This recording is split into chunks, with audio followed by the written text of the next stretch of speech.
Hello friends, എല്ലാവർക്കും കാറ്റത്തെ കിളിക്കൂടുന്ന പരമ്പരയുടെ super upcoming വിശേഷത്തിലേക്ക് സ്വാഗതം. അതിനു മുമ്പ് നിങ്ങൾക്ക് ആർക്കെങ്കിലും ഞങ്ങളുടെ ചാനൽ ഇഷ്ടപ്പെട്ടെങ്കിൽ സബ്സ്ക്രൈബ് ചെയ്യുക, ലൈക്ക് ചെയ്യുക, കമൻറ്റ് ചെയ്യുക. എല്ലാ ദിവസവും പുതുപുത്തൻ വിശേഷങ്ങളുമായിട്ട് രാവിലെ 9 മണിക്ക് എത്തുന്നുണ്ട്. അപ്പോൾ ഒരുപാട് ജോലി തിരക്കുകൊണ്ടാണ് നമ്മൾ രാത്രി സമയത്ത് പ്രേക്ഷകരായി നിങ്ങളെ നിരാശപ്പെടുത്താതിരിക്കാൻ വേണ്ടി വീഡിയോ ചെയ്യുന്നത്. അങ്ങനെ വരും ദിവസങ്ങളിൽ നടക്കാൻ പോകുന്ന ഒരു വലിയൊരു സംഭവ വികാസമാണ്, അല്ലെങ്കിൽ സുധീഷിൻ്റെ ജീവിതത്തിൽ നിന്ന് നിധി പടി ഇറങ്ങിപ്പോകുന്ന ഒരു വിശേഷമാണ് നമ്മൾ പറയാൻ പോകുന്നത്. അങ്ങനെ ഇപ്പോൾ നമ്മൾ അപ്കമിങ് വിശേഷം ഇച്ചിരി വേഗത്തിലാണ് പറഞ്ഞു വിടുന്നത്, എങ്കിലും സാരമില്ല. നിങ്ങൾക്ക് വേണ്ടി ആ 2 ആഴ്ചക്കുള്ളിൽ തന്നെ എത്തുന്ന ഒരു സംഭവങ്ങളാണ് നമ്മളിപ്പോൾ പറഞ്ഞുകൊണ്ടിരിക്കുന്നത് കേട്ടോ.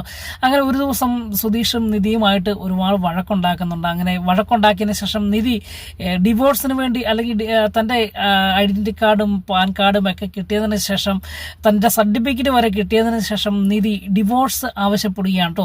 അങ്ങനെ ലീഗലായിട്ട് സുധീഷും നിധിയും വേർപിരിയണം എന്ന് നിധിക്ക് നേരത്തെ തൊട്ട് താല്പര്യമുണ്ടായിരുന്നു. അങ്ങനെ ആ അവസ്ഥയിൽ എത്തിയപ്പോഴത്തേക്ക് നിധി തന്നെ ചെന്ന് പറയുകയാണ്, സുധീഷെ, നമുക്ക് ഡിവോഴ്സ് ആവശ്യമാണ്, അതുകൊണ്ട് ഡിവോഴ്സ് എനിക്ക് വേണം, അതുകൊണ്ട് നമുക്കൊരു മ്യൂച്വൽ പെറ്റീഷൻ കൊടുക്കാമെന്ന് പറയുകയും, അങ്ങനെ സുധീഷ് അത് പറ്റില്ല എന്ന് പറയാൻ പറ്റത്തില്ലാത്ത അവസ്ഥയാണ്. അങ്ങനെ സുധീഷും അതിന് നിരാശയോടുകൂടി സമ്മതം മൂളി അങ്ങനെ പെറ്റീഷൻ കൊടുക്കുന്നു, ഡിവോഴ്സിന് വേണ്ടിയുള്ള പെറ്റീഷൻ കൊടുക്കുന്നു. രണ്ടുപേരും ഒരുമിച്ച് പോയാണ് പെറ്റീഷൻ കൊടുക്കുന്ന. അതിനിടയിൽ അവിടെ ചെല്ലുമ്പോൾ തന്നെ വക്കീൽ പറയുന്നുണ്ട്, നിങ്ങൾക്ക് പിരിയുവാൻ വേണ്ടി എന്തെങ്കിലും തക്കതായ കാരണങ്ങളുണ്ടോ എന്നൊക്കെ ചോദിക്കുമ്പോൾ അപ്പോൾ പറയുന്നു, അങ്ങനെയല്ല, ഞങ്ങൾക്ക് താല്പര്യമില്ലാത്തൊരു ജീവിതമാണ് ഇത് എന്ന് പറയുന്നത്, അതൊരു നിലനിൽക്കുന്ന കേസല്ല എന്നൊക്കെ വക്കീൽ പറയുന്നുണ്ടെങ്കിലും നിധി പറയാണ്, ഇല്ല, ഞങ്ങൾക്ക് ഒരുമിച്ച് പോകാൻ താല്പര്യമില്ല എന്ന് പറയാണ്. അപ്പോഴും സത്യങ്ങൾ പറയുന്നില്ല, കാരണം ഞങ്ങളിങ്ങനെ അല്ലാതെ വിവാഹം കഴിച്ചവരാണ്, അല്ലെങ്കിൽ ഒരു പേരിന് വേണ്ടി, അല്ലെങ്കിൽ ഒരു അബദ്ധം പറ്റി ഞങ്ങൾ വിവാഹം കഴിച്ചതെന്നും പറയുന്നില്ല കേട്ടോ. അപ്പം ഈ നിധി പറയുന്നത് ഞങ്ങൾക്ക് ഡിവോഴ്സ് തന്നെ വേണം എന്നാണ് പറയുന്നത്.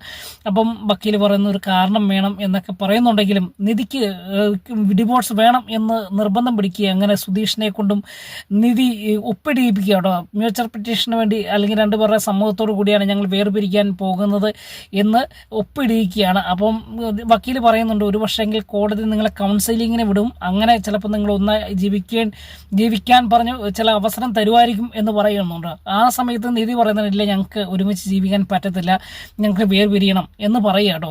അങ്ങനെ ഇതിൻ്റെ എല്ലാം നിരാശയോടെ അങ്ങനെ ബോപ്പൊക്കെ ഇട്ട് വീട്ടിൽ മടങ്ങിപ്പോയി.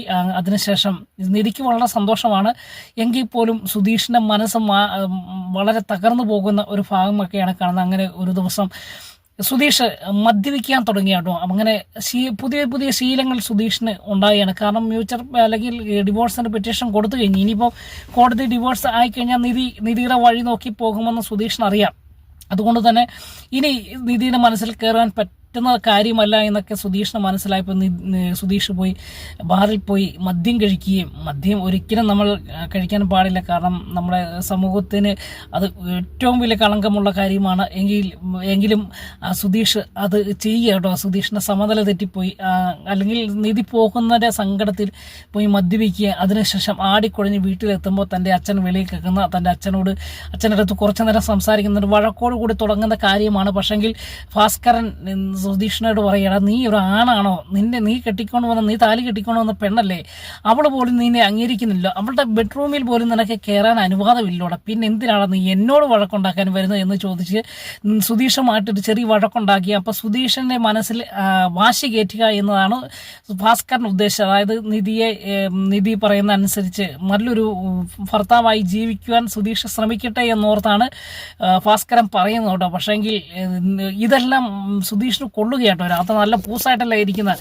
അപ്പം മദ്യപിച്ച് മത്തനായിരിക്കുന്ന സുധീഷിനോട് പറയുന്നത്, അവളുടെ അടുത്ത് പോലും നിന്നെ അടുപ്പിക്കില്ലല്ലോ, അവളുടെ ബെഡ്റൂം പോലും നീ കണ്ടിട്ടില്ലല്ലോടാ എന്നൊക്കെ ചോദിക്കുമ്പോൾ, ഇന്ന് ഞാൻ കാണിച്ചു തരാം ഞാൻ ആരാണ്, പൂസിൻ്റെ അല്ലെങ്കിൽ മദ്യത്തിൻ്റെ ലഹരിയിൽ പറയുന്നത്, ഇന്ന് ഞാൻ ആരാണ് എന്ന് കാണിച്ചു തരാം, ഞാൻ നിധിക്ക് ആരാണെന്നും നിധി എനിക്ക് ആരാണെന്നും എന്ന് ഞാൻ കാണിച്ചു തരാം, ഞാൻ അവൻ്റെ വെറും ഒരു ഭർത്താവായിട്ടല്ല നിൽക്കുന്നത്, അവൾ എൻ്റെ ഭാര്യയാണ്, ഞാൻ താലി കെട്ടിക്കൊണ്ട് വന്ന ഭാര്യയാണ്, ഞാൻ ഇന്ന് അവളുടെ കൂടെയായിരിക്കും കിടക്കുന്നത് എന്ന് പറഞ്ഞ് തൻ്റെ അച്ഛനുമായിട്ട് വഴക്കുണ്ടാക്കിയും ഒരു പന്തായം വെച്ചൊരു വാശിയോടുകൂടി നിധിയുടെ റൂമിൽ പോയി കേട്ടോ. അപ്പം നിധിയുടെ റൂം അത്ര പൂട്ടും ലോക്കൊന്നും അത്ര കറക്റ്റ് അല്ല, എങ്കിൽ പോലും നിധി കിടന്നുറങ്ങുന്ന സമയത്താണ് സുധീഷ് പൂസായി ചെന്ന് നിധിയുടെ ബെഡ്റൂമിൽ ചെല്ലുകയും നിധിയുടെ ഒപ്പം കിടക്കുകയും ചെയ്യും കേട്ടോ. അപ്പോൾ പെട്ടെന്ന് നിധി ഇതൊന്നും അറിയുന്നില്ല കേട്ടോ, നല്ല ഉറക്കത്തിലാണ്. പക്ഷെങ്കിൽ കുറച്ച് കഴിഞ്ഞപ്പോഴത്തേക്ക് എന്തോ അനക്കവും മൂടിച്ച് കേട്ടപ്പോൾ നിധി നോക്കിയപ്പോൾ പെട്ടെന്ന് തൊട്ടടുത്ത് തൻ്റെ ബെഡ്റൂമിൽ, തൻ്റെ ബെഡിൽ സുധീഷ് കിടക്കുന്ന കാണുകയും പെട്ടെന്ന് ചാടി എണീക്കുക. അപ്പോൾ ചാടി എണീറ്റ് നിധി കാറുക കേട്ടോ. കാറൊക്കെ കഴിയുമ്പോൾ സുധീഷ് നല്ല പൂസാണ്, നല്ല അപ്പം ബോധം ഒട്ടുമില്ലെന്ന് തന്നെ പറയാം. അപ്പോൾ ഈ സമയത്ത് പെട്ടെന്ന് കാറച്ചയുടെ ഒച്ച കേട്ടപ്പോൾ സുധീഷ് എന്താണ് എന്ന് ചോദിക്കുകയും അപ്പം സുധീഷിനോട് പറയാം ഇവിടുന്ന് ഇറങ്ങിപ്പോയി, എൻ്റെ മുറിയിൽ നിന്ന് ഇറങ്ങിപ്പോയി, എന്താണ് സുധീഷ് ഈ കാണിക്കുന്നത് എന്ന് ചോദിക്കുകയൊക്കെ ചെയ്യാം കേട്ടോ. ഈ സമയത്ത് സുധീഷ് പറഞ്ഞു എന്തിന് ഞാൻ ഇവിടുന്ന് ഇറങ്ങിപ്പോണം, ഇതെൻ്റെ വീട്, നീ എൻ്റെ ഭാര്യ, ഞാൻ താലി കെട്ടിക്കൊണ്ടു വന്ന ഭാര്യയാണ്, ഞാൻ നിൻ്റെ കൂടെ അല്ലാതെ പിന്നെ ആരുടെ കൂടെയാണ് കിടക്കുന്നത്, ഞാൻ നിൻ്റെ ബെഡ്റൂമിലല്ലാതെ പിന്നെ എവിടെയാണ് കിടക്കുന്നത് എന്ന് ചോദിച്ച് ഇതുവരെയും കാണാത്ത സുധീഷിനെയാണ് നമ്മൾ വരും ദിവസത്തെ എപ്പിസോഡിൽ കാണുന്നത് കേട്ടോ. അങ്ങനെ സുധീഷ് അവിടെ ആ റൂമിൽ കിടക്കുകയും ആ ബെഡിൽ തന്നെ നിധി കിടന്ന ആ ബെഡിൽ തന്നെ കിടക്കുകയും ഞാൻ പോകില്ല, എനിക്ക് പോകാൻ പറ്റത്തില്ല, നീ എൻ്റെ ഭാര്യയാണ്, നിന്നെ പിടിച്ചെന്നോർത്തോ നിൻ്റെ കൂടെ കിടന്നോർത്തോ ഇവിടെ ഒന്നും സംഭവിക്കുന്നില്ല എന്ന് പറയുകയും അങ്ങനെ നിധിക്ക് മനസ്സിലായി സുധീഷ് പൂസാണ് എന്ന് മനസ്സിലായെങ്കിൽ പോലും നിധിയുടെ മുറിക്കകത്ത് കയറുമെന്ന് തൻ്റെ കൂടെ കിടക്കുന്ന സുധീഷിനെ ഒരിക്കലും അംഗീകരിക്കാൻ പറ്റാതെ വരികയും അങ്ങനെ നിധി ഉറക്കെ ഒച്ചയുണ്ടാക്കുകയും കാറുകയും ചെയ്യട്ടെ. ഈ സമയത്ത് പെട്ടെന്ന് ഇറങ്ങിപ്പോകാനൊക്കെ പറയുന്നുണ്ട്. ഈ സമയത്ത് ചാടി എണീറ്റ സുധീഷിനെ ഉന്തി വെളിയിലേക്ക് ഇറക്കാൻ നോക്കുന്ന സമയത്ത് സുധീഷ് ബലം പിടിക്കുകയും ഇല്ല ഞാൻ പോകില്ല, ഇത് എൻ്റെ വീട്, നീ എൻ്റെ ഭാര്യയാണ് എന്ന് പറയുകയും എന്തുകൊണ്ട് നിനക്ക് എൻ്റെ കൂടെ കിടന്നുകൂടാ, എൻ്റെ ബെഡ്റൂമിൽ കിടന്നുകൂടാ എന്ന് ചോദിച്ച് നിധിയുമായിട്ടൊരു വഴക്കുണ്ടാക്കുന്നൊരു ഭാഗമൊക്കെ ഉണ്ട്. ഈ സമയത്ത് പെട്ടെന്ന് നിധി ഓടി വാതിൽ തുറക്കാൻ സമയത്ത് സുധീഷ് വേച്ചെങ്കിലും ആ വാതിൽക്കൽ ഓടിച്ചെന്ന് നിധിയെ തടയുകയും ആ വാതിൽ തുറക്കാൻ പറ്റാത്ത വിധം വാതിൽ അടഞ്ഞു നിൽക്കുന്ന സുധീഷിനെയൊക്കെയാണ് കാണുന്നത്. അപ്പോൾ നിധി ഉറക്കെ കാറ് കേട്ടോ. നിധിയുടെ ആദ്യമായിട്ടാണ് നിധിക്ക് ഇങ്ങനെ സംഭവം ഉണ്ടാകുന്നത്. നിധി അങ്ങനെ പേടിച്ച് കാറുന്ന സമയത്ത് വെളിയിൽ കിടന്നുറങ്ങുന്ന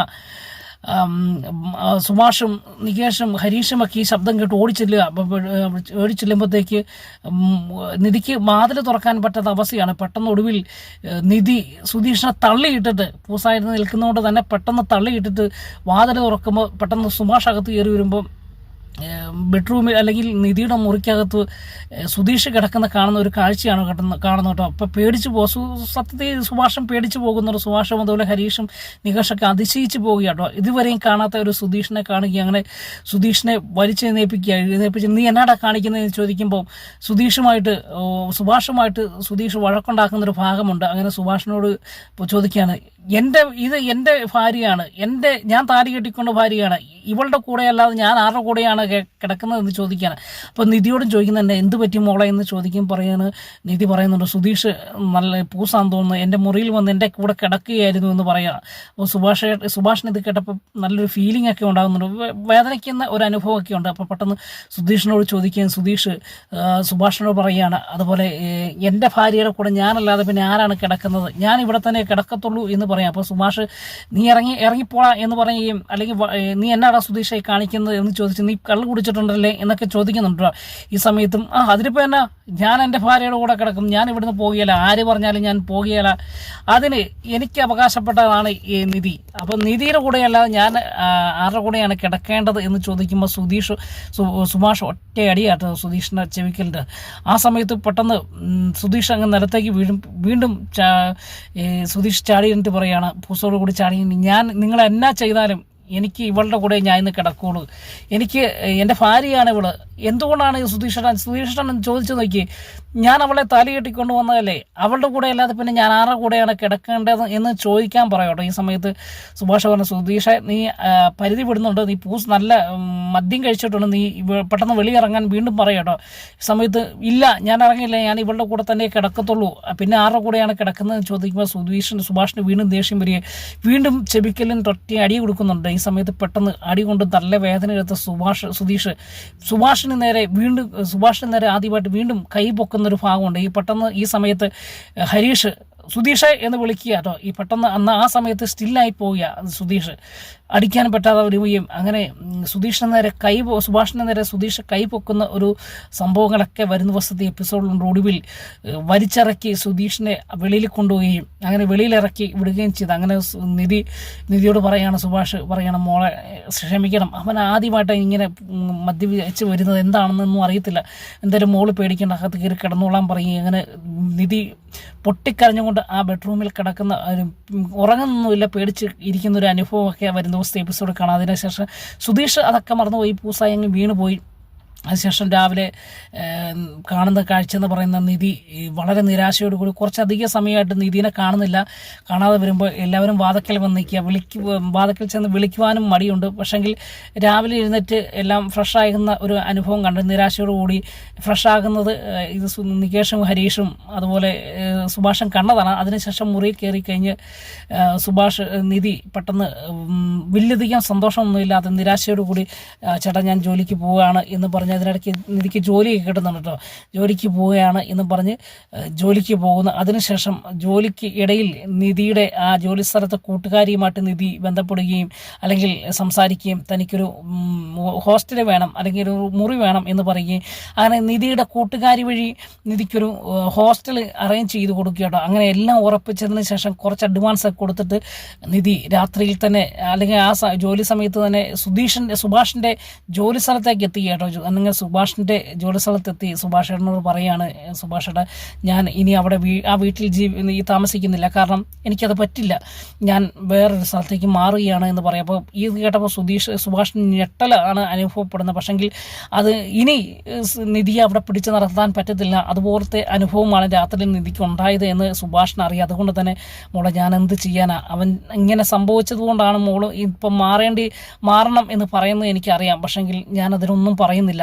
മോളുടെ ഇഷ്ടം, മോൾക്ക് ഇഷ്ടമുള്ളത് ചെയ്യാം, മോൾക്ക് അവിടെ സേഫ്റ്റി അല്ല എന്ന് തോന്നിയാൽ മോൾക്ക് ഇഷ്ടമുള്ളത് ചെയ്തോളാൻ പറയുക. അങ്ങനെ സുഭാഷിനോട് ഈ സമയത്ത് പറയാൻ എനിക്കൊരു ഹോസ്റ്റൽ ശരിയാണ്ട് രാവിലെ തന്നെ ഞാൻ ഹോസ്റ്റലിലേക്ക് പോകും എന്ന് പറയുകയും ചെയ്യട്ടോ. അങ്ങനെ ഇന്ന് തന്നെ ഹോസ്റ്റലിലേക്ക് മാറും എന്ന് പറയുകയും അപ്പോൾ സുധീഷേട്ടൻ ഞാൻ പോവുകയാണെന്ന് പറഞ്ഞ് യാത്ര പറഞ്ഞ് അവിടുന്ന് പോകുന്നൊരു ഭാഗമൊക്കെ ഉണ്ട്. അപ്പോൾ വളരെ നിരാശയോടുകൂടി നിൽക്കുന്ന സുഭാഷിനെയാണ് കാണുന്നത്. അങ്ങനെ നിധി വീട്ടിൽ വരികയും വീട്ടിൽ വന്ന കാര്യങ്ങൾ എല്ലാവരും പറയുകയും അങ്ങനെ ഈ നിധി പോകുന്നു എന്ന വാർത്ത നികേഷിനും ഹരീഷിനൊന്നും ഉൾക്കൊള്ളാൻ പറ്റാതെ വരികയും പക്ഷെങ്കിൽ നിധിയെ ഇനിയും പിടിച്ചു നിർത്താൻ പറ്റാത്ത അവസ്ഥ വരികയാണ്. കാരണം സുധീഷിൻ്റെ ഭാഗത്തു നിന്ന് വന്ന ഫാൾട്ടുകൾ വലുതായിരുന്നു എന്ന് അവർക്കും മനസ്സിലാകുകയും അങ്ങനെ നിധി ആ വീട്ടിൽ നിന്ന് ഇറങ്ങിപ്പോവുകയാണ്. അതിനുശേഷമാണ് സുധീഷ് ബോധമൊക്കെ തെളിഞ്ഞ് എഴുന്നേറ്റ് കഴിഞ്ഞ ശേഷം നിധി വീട് വിട്ട് ഇറങ്ങിപ്പോയി എന്ന് കേട്ടപ്പോൾ സുധീഷിന് അത് താങ്ങാൻ കഴിയാതെ വരികയും അങ്ങനെ സുധീഷിന് കാര്യങ്ങളൊക്കെ അറിയുക, രാത്രി നടന്ന സംഭവങ്ങളൊക്കെ അറിയുകയും അതിനുശേഷം തൻ്റെ അച്ഛനുമായിട്ട് വീണ്ടും വഴക്കുണ്ടാക്കി നിങ്ങളല്ലേ എൻ്റെ ഇതിന് കാരണക്കാരി,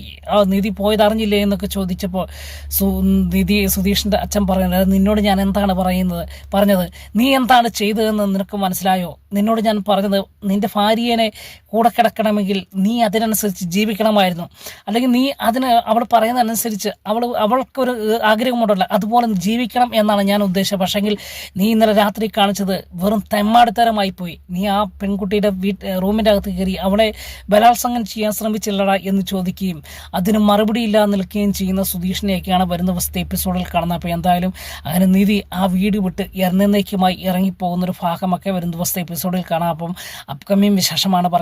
അല്പം ഫാസ്റ്റായിട്ടാണ് നമ്മൾ പോകുന്നതെങ്കിലും നമ്മൾ ഇടയ്ക്കിടയ്ക്ക് നമ്മൾക്ക് ഓരോ ദിവസത്തെയും വിശേഷങ്ങളുമായിട്ട് വരുന്നതായിരിക്കും. അപ്പോൾ നിങ്ങളുടെ വിലയേറിയ സപ്പോർട്ട് പ്രതീക്ഷിച്ചുകൊണ്ട് വീണ്ടും കാണുമ്പോൾ എല്ലാവർക്കും ഗുഡ് ബൈ.